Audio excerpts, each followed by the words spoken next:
ज़ैन की अक्लमंदी। ज़ैन 10वीं जमात का एक ज़हीन तालिब इल्म था। इल्म के साथ साथ इसे अखबार पढ़ने, खबरें सुनने और अच्छे दोस्त बनाने का बहुत शौक था। जब वो अखबार पढ़ता और ये खबर उसकी नज़र से गुजरती कि कल मुल्क के किसी हिस्से में किसी को गोली मार दी गई या बम धमाके से इतने लोग जख्मी हुए या मर गए, वो तो एक गहरी सोच में गुम हो जाता। फिर बहुत से सवाल उसके जहन को बेचैन कर देते। यह दहशतगर्दी का लफ्ज़ जो अखबार में रोज़ लिखा जाता है, इसका क्या मतलब है? रोज़ाना इतने लोग क्यों मरते हैं? उन्हें मारने वाला कौन है? उनका कसूर क्या है? मैं क्या कर सकता हूँ? एक दिन ज़ैन अपने दोस्त रामेश को लेकर अपने टीचर के पास गया और अपनी अलिफालझन बयान की। उस्ताद साहब मुस्कुराते हुए बोले, मुझे आप लोगों की ये बात सुनकर खुशी हुई। आप अपने मोहल्ले में किसी नए आने वाले शख्स या किसी गैर मामूली सरगर्मी पर नज़र रखें और अगर कोई ऐसी बात नज़र आए तो अपने दोस्तों और घर वालों से बात करके मुकम्मल तौर पर जानने की कोशिश करें। ज़ैन स्कूल जाने के लिए घर से निकलता तो गली की नुक्कड़ पर वाक़े एक छोटे से मकान के करीब आकर उसके कदम अप रुक जाते। उसने इस मकान के दरवाजे पर हमेशा ताला लगा हुआ पाया, लेकिन अजीब बात थी कि दरवाजे के करीब ही एक छोटी सी खिड़की थी और इस खिड़की के अंदर से इसे रोशनी नजर आती थी। इसे यह मकान हमेशा निहायत पुरअसरार लगा। इसे सिर्फ इतना मालूम हो सका कि मकान में नए किराएदार आए हैं, लेकिन महल्ले के किसी शख्स ने उन किराएदारों में से किसी को नहीं देखा था। एक दिन शाम के वक्त ज़ैन गली में निकला तो अपने घर के दरवाजे के करीब खड़े होकर इसी पुरअसरार मकान को देखने लगा। उसके दिल में अजीब ख्यालात पैदा हो रहे थे। वो जानना चाहता था कि नए किराएदार किसी से मिलते क्यों नहीं।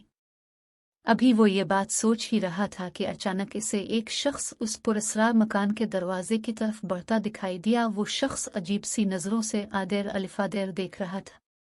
ज़ैन जल्दी से थोड़ा सा पीछे हटकर खड़ा हो गया ताकि वो शख्स उसे देख न ले।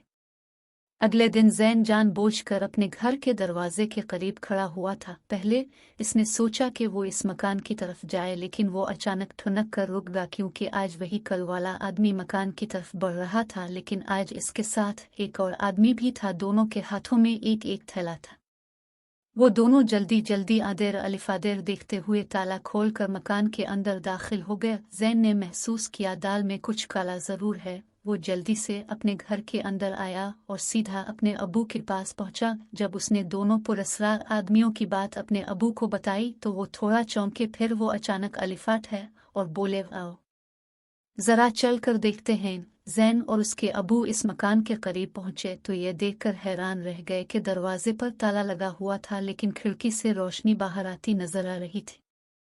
ज़ैन और उसके अबू जल्दी से घर वापस आ गए। उन्होंने फ़ोन पर पुलिस एहलकार को पुरअसरार मकान और मकीनों के बारे में बताया। तकरीबन 15 मिनट बाद वहां पुलिस पहुंच गई। ज़ैन और उसके अबू ने मकान की निशानदेही कर दी तो पुलिस वालों ने दरवाजे पर लगा हुआ ताला तोड़ दिया और तेजी से अंदर दाखिल हो गए। पुलिस एहलकारों ने सारी कार्रवाई इतनी तेजी से की कि अंदर मौजूद लोगों को संभलने का वक्त ही न मिला।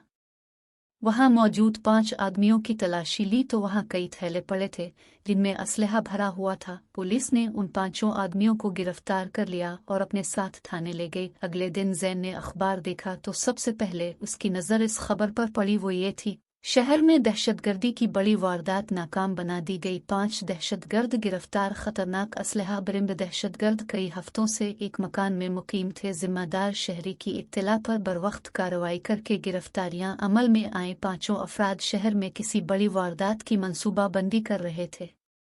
देखा बच्चों, ज़ैन ने समझदारी से काम लेते हुए दहशतगर्द गिरफ्तार करवाई। अब भी होशियार रहीं, ऐसे अनासर पर ध्यान दे।